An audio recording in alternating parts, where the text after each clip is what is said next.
வழக்கமா நாம வெளிநாட்டுல இருக்கிற ஒருத்தருக்கு பணம் அனுப்பணும் அப்படின்னு பேசும்போது, அது ரொம்பவே பெரிய சோர்வடைய வைக்கிற ஒரு ப்ராசஸா தான் இருக்கும். ஆமா. நீங்க பேங்க் கிட்ட சொல்லணும், அவங்க ஒரு மைய அமைப்பு கிட்ட சொல்லுவாங்க. கரெக்ட். அப்புறம் அவங்க பல கட்டமா அத செக் பண்ணி, நெறைய ஃபீஸ் புடிச்சுக்கிட்டு, பல நாள் எடுத்துக்கிட்டு தான் பணத்தையே அனுப்புவாங்க.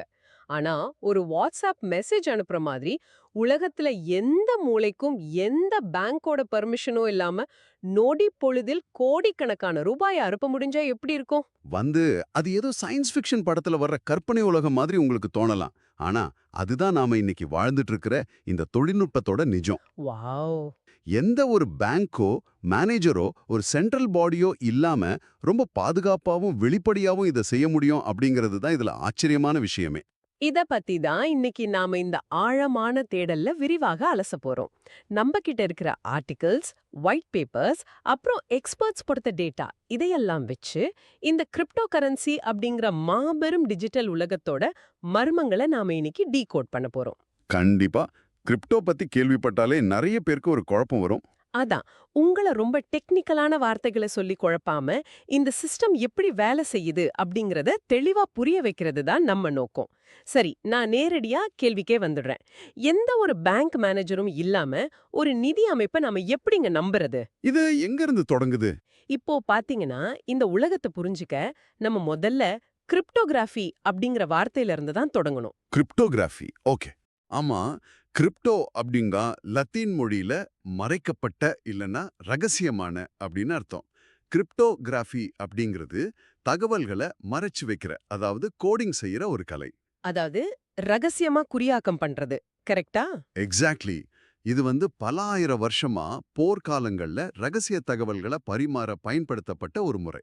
இந்த ரகசிய கோடிங் டெக்னாலஜிய பணப்பரிவர்த்தனைக்கு பயன்படுத்தினதோட விளைவுதான் இந்த கிரிப்டோ கரன்சி. அப்படியானால் கிரிப்டோ கரன்சி அப்படிங்கிறது எந்த ஒரு நாட்டோட சென்ட்ரல் பேங்க் அல்லது அரசாங்கத்தோட கட்டுப்பாட்டிலும் இல்லாத வெறும் பைனரி டேட்டாவால உருவாக்கப்பட்ட ஒரு டிஜிட்டல் நாணயம். ஆமா, எந்த கவர்மெண்ட்டும் இத கண்ட்ரோல் பண்ணாது. உதாரணத்துக்கு பிட்காயின், ஈத்தர் இல்லனா டோஜ் காயின் இதையெல்லாம் சொல்லலாம்.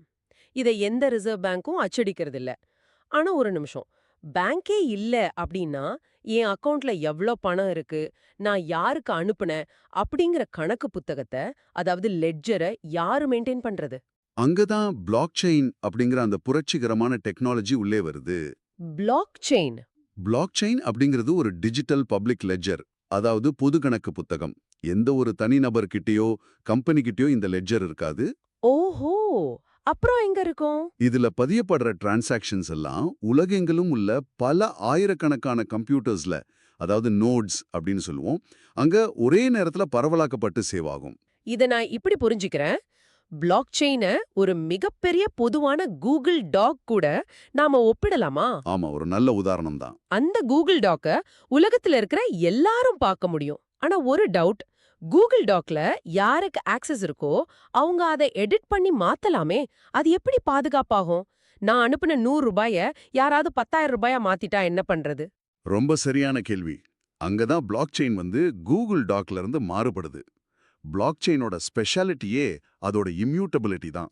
இம்யூட்டபிலிட்டினா மாத்த முடியாத தன்மை, அப்படிதானே? அதேதான். அதாவது ஒரு முறை அதுல ஒரு தகவலை எழுதிட்டா யாராலும் அதை அழிக்கவோ திருத்தவோ முடியாது. ஏன் தெரியுமா?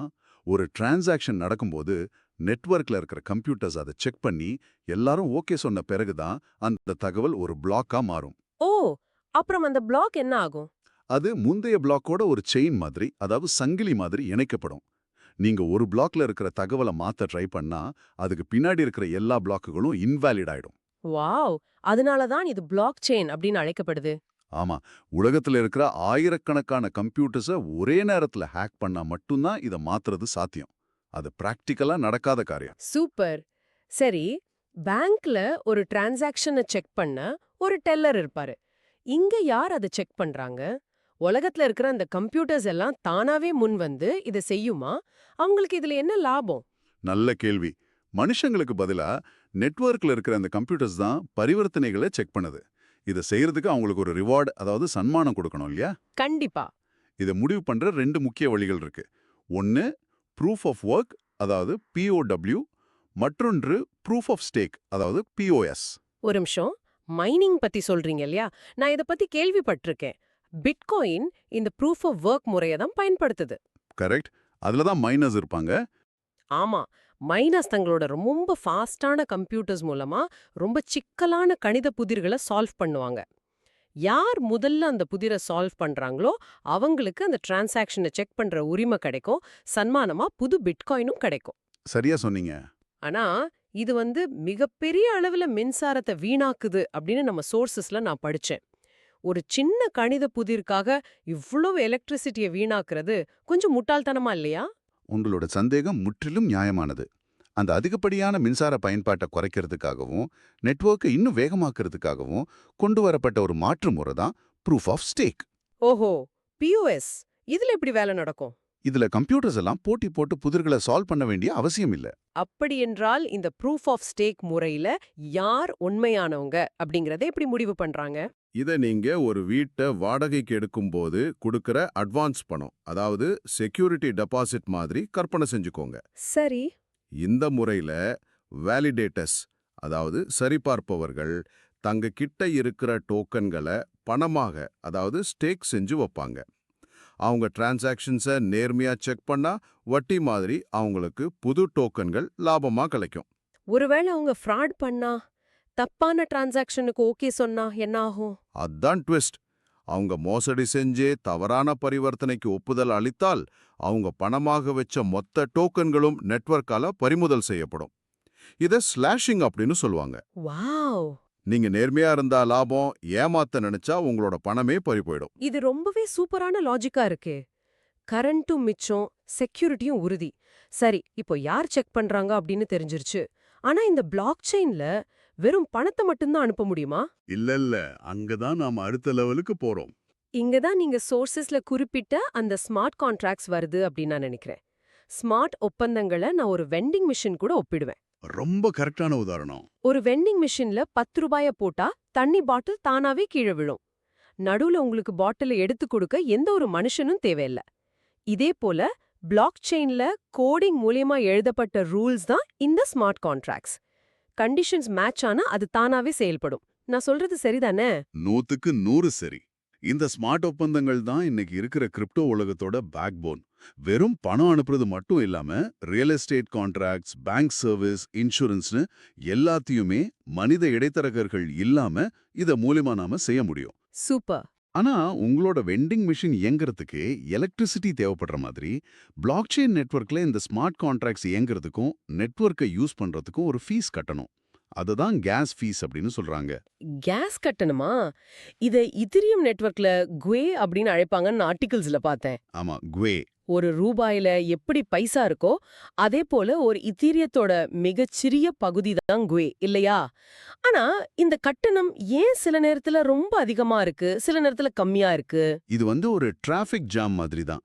பிளாக் செயின்ல ஒரே நேரத்துல ஆயிரக்கணக்கானவங்க டிரான்சாக்ஷன் பண்ண ட்ரை பண்ணும்போது நெட்வொர்க்ல நெரிசல் ஏற்படும். ஓ, டிராஃபிக் ஆயிடும். ஆமா, அப்போ யார் அதிக கேஸ் ஃபீஸ் கொடுக்க தயாரா இருக்காங்களோ அவங்களோட டிரான்சாக்ஷனுக்கு முன்னுரிமை கொடுக்கப்பட்டு முதல்ல செக் பண்ணப்படும்.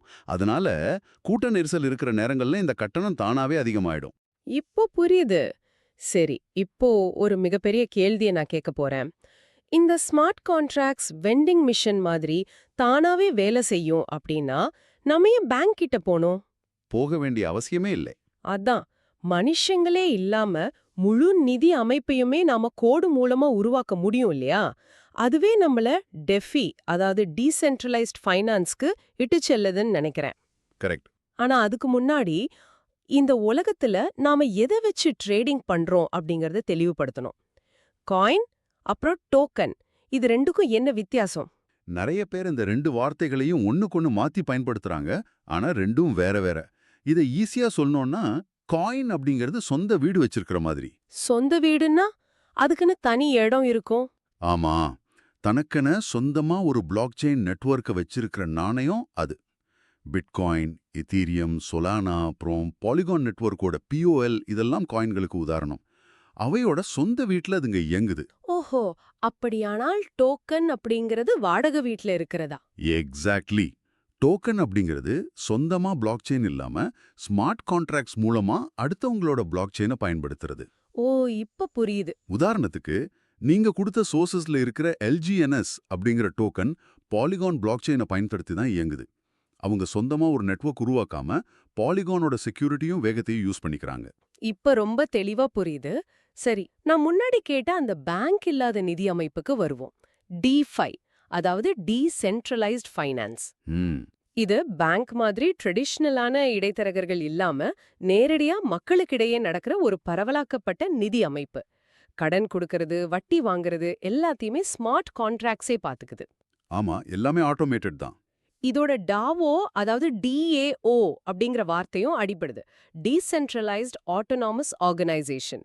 ஒரு கம்பெனிக்கு CEO இருப்பாரு, ஆனா டாவோக்கு டாவோக்கு CEO கிடையாது, எந்த ஒரு தனிப்பட்ட முதலாளியும் கிடையாது. இது இன்டர்நெட்டுக்காக உருவாக்கப்பட்ட ஒரு கூட்டுறவு சங்கம் மாதிரி ஒட்டுமொத்த கம்யூனிட்டியால நிர்வகிக்கப்படுற அமைப்பு இது. ஒரு நிமிஷம், கொஞ்சம் பொறுங்க. CEO இல்ல அப்படின்னா ஒரு பிரச்சனை வரும்போது யார் பொறுப்பேத்துப்பாங்க? ஒரு ப்ராஜெக்ட்ல ஏதாவது மாற்றம் செய்யணும்னா யார் முடிவெடுக்கிறது? யார் வேலை நீக்கம் செய்யறது? இது பிராக்டிக்கலா சாத்தியமா? ஒரு தலைவன் இல்லாம எப்படி ஒரு அமைப்பு இயங்கும்? நீங்க கேக்குறது ட்ரெடிஷனல் கார்ப்பரேட் மைண்ட் செட். ஆனா டாவோ வேலை செய்யற விதம் வேற. இதுல டோக்கன் வச்சிருக்க ஒவ்வொரு மெம்பரும் ஓட் பண்ணி முடிவுகளை எடுப்பாங்க. ஓட்டிங் மூலமா நடக்குமா? ஆமா, ஒரு புது அப்டேட் கொண்டு வரணுமா, கம்யூனிட்டியில ஒரு வாக்கெடுப்பு நடக்கும். பெரும்பான்மை மக்கள் ஆம் அப்படின்னு வாக்களிச்சா அந்த ஸ்மார்ட் கான்ட்ராக்ட் தானாவே அந்த அப்டேட்டை இம்ப்ளிமெண்ட் பண்ணிடும். மனுஷங்க விவாதிச்சு சண்டை போட்டு முடிவெடுக்கிறதுக்கு பதிலா இங்க கோடு முடிவுகளை செயல்படுத்துது. வாவ்!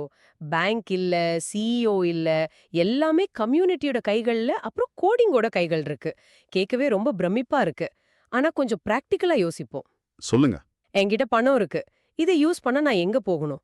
நாம கிரிப்டோ வாங்குற எக்ஸ்சேஞ்ச் தளங்கள் எல்லாம் இதே போல டீசென்ட்ரலைஸ்ட் அமைப்புகளா? அங்கேதான் நாம ரொம்ப கவனமா இருக்கணும். மார்க்கெட்ல மையப்படுத்தப்பட்ட, அதாவது சென்ட்ரலைஸ்ட், அப்புறம் பரவலாக்கப்பட்ட, அதாவது டீசென்ட்ரலைஸ்ட் என 2 வகையான அமைப்புகள் இருக்கு. சென்ட்ரலைஸ்டுனா ஃபைனான்ஸ் மாதிரி தளங்களா? கரெக்ட். ஃபைனான்ஸ் மாதிரி சென்ட்ரலைஸ்ட் எக்ஸ்சேஞ்சில் ஒரு உரிமையாளர் இருப்பாரு. அது ஒரு டிஜிட்டல் பேங்க் மாதிரி தான் வேலை செய்யும். நீங்க உங்களோட ஐடி ப்ரூஃப் கொடுத்து KYC, அதாவது நோ யோர் கஸ்டமர் செய்யணும். அப்போ அந்த காயின்ஸ் யார் கண்ட்ரோல்ல இருக்கும்? நீங்க வாங்கின காயின்கள் அவங்களோட கண்ட்ரோல்ல தான் இருக்கும். சில நேரங்கள்ல அரசாங்கத்தோட பிரஷர்னாலயோ இல்ல அவங்க நினைச்சாலும் உங்க அக்கவுண்ட்டை முடக்கி வைக்க, அதாவது மணி லாக்கிங் பண்ண கூட முடியும். அப்படி என்றால் ஒரு சென்ட்ரலைஸ்ட் எக்ஸ்சேஞ்சை யூஸ் பண்றது கிரிப்டோவோட அடிப்படை நோக்கத்தையே வீணடிக்கிற மாதிரி இல்லையா? பேங்கோட கட்டுப்பாட்டுல இருந்து தப்பிக்க நினைச்சு இன்னொரு டிஜிட்டல் பேங்க் கிட்ட மாட்டிக்கிற மாதிரி இருக்கே. நீங்க ரொம்ப சரியா புரிஞ்சுக்கிட்டீங்க. அதனால தான் குவிக் ஸ்வாப் மாதிரி டீசென்ட்ரலைஸ்ட் எக்ஸ்சேஞ்சுகள், அதாவது டெக்ஸ் உருவாக்கப்பட்டுச்சு. இங்க எப்படி நடக்கும்? இங்க ஓனர் யாருமே இல்ல, ஸ்மார்ட் கான்ட்ராக்ட்ஸ் மட்டுமே இயங்குது. KYC தேவையில்ல, பண முடக்கம் இல்ல. எல்லாத்துக்கும் மேல பணம் பயனரோட முழு கட்டுப்பாட்டிலேயே இருக்கும். ஆனா எக்ஸ்சேஞ்ச்ல பணம் இல்ல அப்படின்னா நான் வாங்குற காயின் இல்ல நான் டோக்கன் எங்க இருக்கும்? அதுதான் உங்களோட தனிப்பட்ட wallet. MetaMask, token pocket, Bitget மாதிரி டீசென்ட்ரலைஸ்டு வாலெட்களை நீங்க யூஸ் பண்ணலாம். ஓ, வாலெட்டா? ஆமா, இந்த வாலெட் சாவிகள், அதாவது பிரைவேட் கீஸ் உங்ககிட்ட மட்டுமே இருக்கும். Not your keys, not your coins அப்படிங்கிறது கிரிப்டோ உலகத்துல ஒரு ரொம்ப ஃபேமஸான வாசகம். சாவியை நீங்க தொலைச்சிட்டா அந்த பணத்தை யாராலும் மீட்டெடுக்க முடியாது. அது மிகப்பெரிய ஒரு ரெஸ்பான்சிபிலிட்டி. சரி, என்கிட்ட இப்போ வாலெட் இருக்கு. மார்க்கெட்ல ஆயிரக்கணக்கான டோக்கன்கள் வருது. இந்த டோக்கனோட விலைய, அதோட ட்ரேடிங்க நான் எப்படி கண்காணிக்கிறது? அதுக்காக தான் சில சூப்பரான ட்ராக்கிங் ஆப்ஸ் இருக்கு. டெக்ஸ் ஸ்கிரீனர், டெக்ஸ் டூல்ஸ் மாதிரி ஆப்ஸ் பரவலாக்கப்பட்ட எக்ஸ்சேஞ்சுகள்ல நடக்கிற ட்ரேடிங்க ரியல் டைம்ல உடனுக்குடன் காட்டக்கூடியவை. ஓகே, ஓவரால் மார்க்கெட்டை பார்க்கணும்னா அதுக்கு தான் CoinGecko, CoinMarketCap மாதிரி தளங்கள் இருக்கு. இது ஒட்டுமொத்த கிரிப்டோ மார்க்கெட்டோட நிலவரம், ஒவ்வொரு ப்ராஜெக்டோட பேக்ரவுண்டு, அவையோட மார்க்கெட் கேப்னு எல்லாத்தையும் தொகுத்து வழங்குது. எந்த ஒரு இன்வெஸ்ட்மெண்ட்டுக்கு முன்னாடியும் இந்த தளங்களை செக் பண்றது ரொம்ப ரொம்ப அவசியம். சரி, நான் இப்போ டெக் ஸ்கிரீனர்ல பார்க்கறேன். ஒரு டோக்கனோட விலை ஏறிக்கிட்டே போகுது, திடீர்னு சரிந்து விழுது. எந்த ஒரு ஹியூமன் புரோக்கரும் இல்லாதப்போ இந்த விலை ஏற்ற இறக்கத்தை யார் தீர்மானிக்கிறாங்க? இது ரொம்ப சிம்பிளான மார்க்கெட் ரூல் தான். வாங்குபவர்கள் அதிகமாகும்போது விலை ஏறும், விற்பவர்கள் அதிகமாகும்போது விலை இறங்கும். இது சாதாரண டிமாண்ட் அண்ட் சப்ளை தானே? ஆமா, ஆனா ஒரு சென்ட்ரலைஸ்டு எக்ஸ்சேஞ்சில் ஆர்டர் புக் முறையை யூஸ் பண்ணுவாங்க. டீசென்ட்ரலைஸ்டு எக்ஸ்சேஞ்சுகளில் லிக்விடிட்டி அப்புறம் ஏஎம்எம், அதாவது ஆட்டோமேட்டட் மார்க்கெட் மேக்கர் அப்படிங்கிற ஒரு சுவாரஸ்யமான டெக்னாலஜி பயன்படுத்தப்படுது. லிக்விடிட்டி, ஏஎம்எம் இது கொஞ்சம் சிக்கலா இருக்கே. இந்த ஏஎம்எம் எப்படி ஒரு மனுஷ புரோக்கர் இல்லாம விலைய முடிவு பண்ணுது அப்படிங்கறத கொஞ்சம் ஈஸியா விளக்க முடியுமா? கண்டிப்பா. இத ஒரு சீசா விளையாட்டு மாதிரி கற்பனை செஞ்சு பாருங்க. Seesaw, okay.